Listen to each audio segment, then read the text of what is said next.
The Georgia Bulldogs blow out TCU. It's not good for TCU, and it's really not good for the NCAA playoff picture. Let's talk about it right now.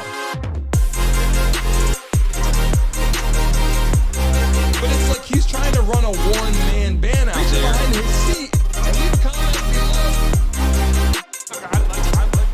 This is a make-or-break season for he's got to make an impact. Hey guys, welcome back to the show. It's your first time watching. Please like and subscribe. I got the button right on the screen. Subscribe right now if you like sports and highlights. But let's talk about Stetson Bennett, the Georgia Bulldogs, and how they ran over TCU.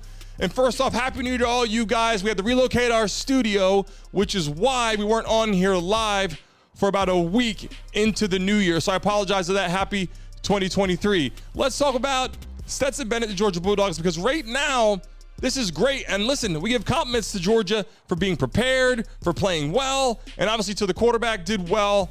They played a great game. But the problem is TCU was going to this game hoping to play well, pick up recruits into the next season, because obviously this is the first time TCU has been on the map like this, on a stage like this, and playing against a team like the Georgia Bulldogs. And obviously they had a chance to get in there. They beat Michigan, and they get into this arena, and everyone's going to say they did not belong. And let's pull up the championship victory, the trophy.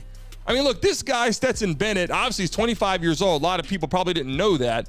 He's older than most of college students. I mean, he's older than some of the playoff quarterbacks in the NFL right now, which is crazy. Guys like Jalen Hurts, I mean, he's older than them. So this is a little bit crazy. But, you know, what I want to talk about right now is how Stetson Bennett and Georgia ran over TCU and how this is a problem now, because obviously we gave them their kudos, we gave them their compliments, but TCU's definitely not going to get those recruits like they were going to.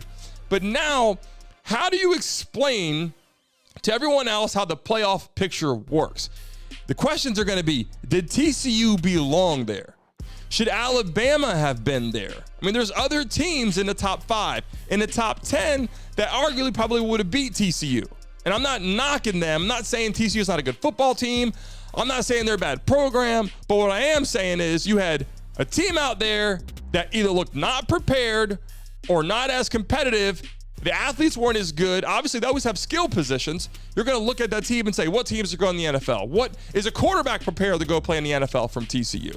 But what we can say and what we do know is Georgia was prepared, and they have multiple talented positions, even on the offensive line, defense line. Again, let's pull that trophy up one more time, because I want to talk about this. Georgia has been on this stage for a while now. They've been a program similar to Alabama where they continuously have a great football team. The program continues to excel. But after this season, will they compete again at a high level? Of course they will. But will TCU have the chance to jump back in this stage? And that's where a lot of people are going to talk about this and say, they didn't belong in there. They didn't belong in the arena. And after watching the game, and I got to tell you, as a former player, when you get beat by 21 points, it's bad.